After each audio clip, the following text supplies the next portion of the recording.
guys, today we're going to do a bit of an experiment. It's one that I think is pretty cool and fun, and it's quite easy as well, as long as you have the necessary components, which may or may not be difficult to obtain. So recently I was back in Ireland to visit my family before Christmas. I always travel before or after Christmas because I don't like going places at Christmas itself. I haven't been back in ages. And I said to my father, why don't we make a battery like we did 20 years ago? And so we did. The first time we did this was when I was in school and I was about 12. And I can't remember the reason why, because it wasn't something we were studying in school, but I took it in and showed the teacher anyway. And it's pretty simple to make a battery, to make a really low energy battery at home. By low energy, I mean it doesn't really power much, like maybe a little light or a little sound thing. And there are loads of different ways to make your own battery. If you Google it, you will see like a pile of different ways using simple things. I think the most common way is using a lemon. You know that old saying, when life gives you lemons, make electricity. But the way I did it all those years ago and the way I'm going to do it again today is using copper and zinc and tissue soaked in vinegar.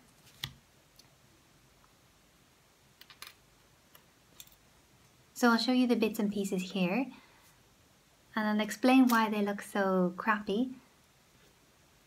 You're going to need a couple of things like this.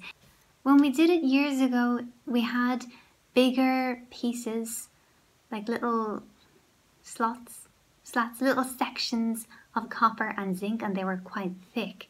So we were able to build a proper, like a pile, like kind of like a sandwich of copper, zinc and tissue paper soaked in vinegar. This time around it's been a little bit more complicated and I'll show you in a minute how it works. But first of all, let's just take a look at the history of the battery. Not the complete history because it is pretty long, but just a little bit about Alessandro Volta, who was the person who invented the first battery. And he did so in the year 1800. Before that there were things called Leyden jars, but I think they were a bit hard to manage, a bit uncomfortable, and they didn't really produce a lot of energy. So Volta's first true battery came to be known as the voltaic pile. And by the way, he gives his name to the volt, like the measure of electricity that we still use today. So the voltaic pile consisted of pairs of copper and zinc discs piled up on top of each other, separated by a layer of cloth or cardboard soaked in brine, which was the electrolyte. The voltaic pile produced a continuous electricity and stable current and lost little charge over time when not in use, although his early models could not produce a voltage strong enough to produce sparks. And he found that zinc and silver gave the best results. So I don't have silver strips, but I just have copper, but it works fine for what we want to do today. However, there were some technical flaws in his original voltaic piles, and that was because the weight of the discs would push down, causing the electrolyte, the brine, to leak out and come into contact with more than one of the discs, causing the system to short circuit. A Scotsman named William Cruikshank solved this problem by just laying everything down horizontally in a box, which was the way I did it 20 years ago as well. Then later Volta invented a variant himself that consisted of a chain of cups filled with a salt solution linked together by metallic arcs dipped in liquid. So the salt solution was the electrolyte, and then instead of having it all together in a pile, it was all kind of just spread out in a horizontal plane, which incidentally is actually more similar to the one that we're making today. And this was known as the crown of cups, I guess because it kind of looked like a crown. And these arcs were made of two different metals, for example, zinc and copper, soldered together, and my pieces are actually soldered together as well. Okay, so let's make the battery. Okay, so here are the things you will need. course, it's way easier if you have larger sections and then you won't have to solder them together in this way. You could make like a more typical voltaic pile, but this is what we have to work with today. So we have 3 of them soldered together, and then we need 2 to join on at the end. This is what we are going to be lighting. It is a really tiny light bulb. If you have these, don't forget that you cannot, they come with the legs straight down, so don't forget that you cannot bend them out from the base here, because then you'll just break the light bulb. So hold on to the base and then bend the legs out afterwards.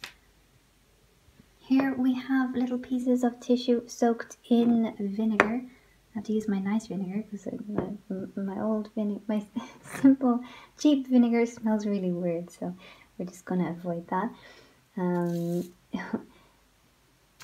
When I was bringing them on the plane, I had already been checked for explosives. I don't know why, so I thought I would play it safe and just label everything, you know, the way people are so paranoid these days. And here we have some clothes pegs, just in case we need to hold everything together, because these things can get a little bit springy. And here is some beer, which is an optional extra just for fun. Okay, so here we have all our bits and pieces. These are the 2 bits that come out at the end. So sorry about the ugly table, I just didn't want to get vinegar on anything. So I'm just using my old table. So now we're going to assemble it so that the energy, the electricity can flow through and power our little bulb. So what we want to do is organize everything so that between each copper and zinc piece there is a piece of tissue paper soaked in vinegar.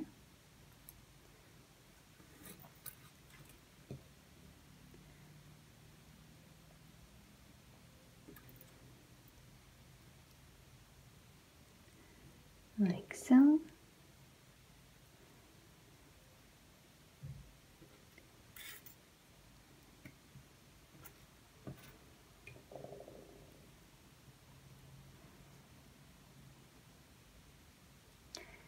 Okay, so you can see it's copper, tissue, zinc, copper, tissue, zinc, copper, tissue, zinc, copper, tissue, zinc. So let's see if it works. And by the way, these will only work one way. Like so, you might have to turn it around. Okay, you can see there, the little bits are jumping a bit, but we got a bit of light, so I'll just hold it down.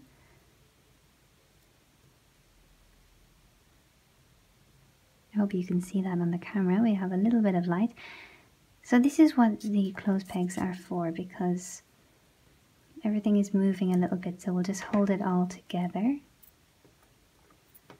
And as I said, this is very similar to the crown of cups, only instead of a cup with liquid, we have this piece of tissue soaked in vinegar standing in for it. So you don't want to use something metal. Don't let any metal touch pieces, because then it won't work.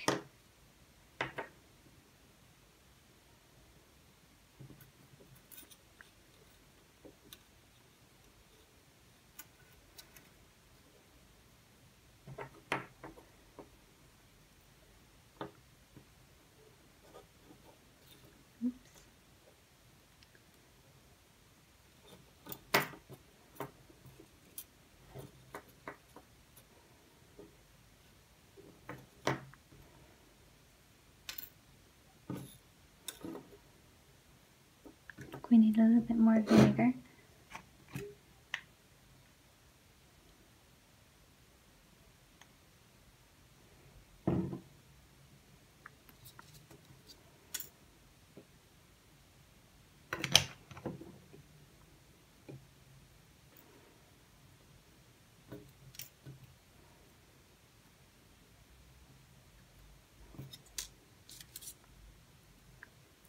Okay, now it's better held in place, so this should work now.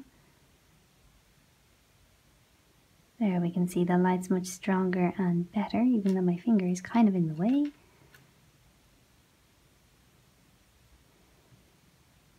Yay!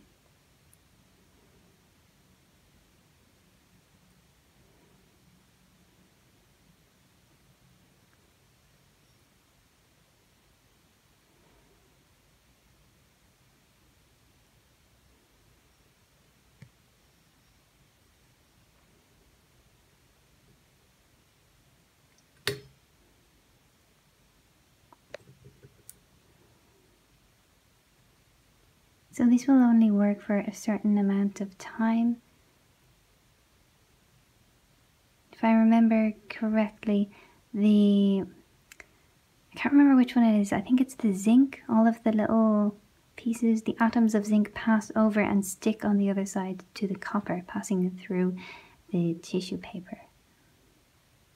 So it's not very long lasting, not very productive, but it gives us something anyway.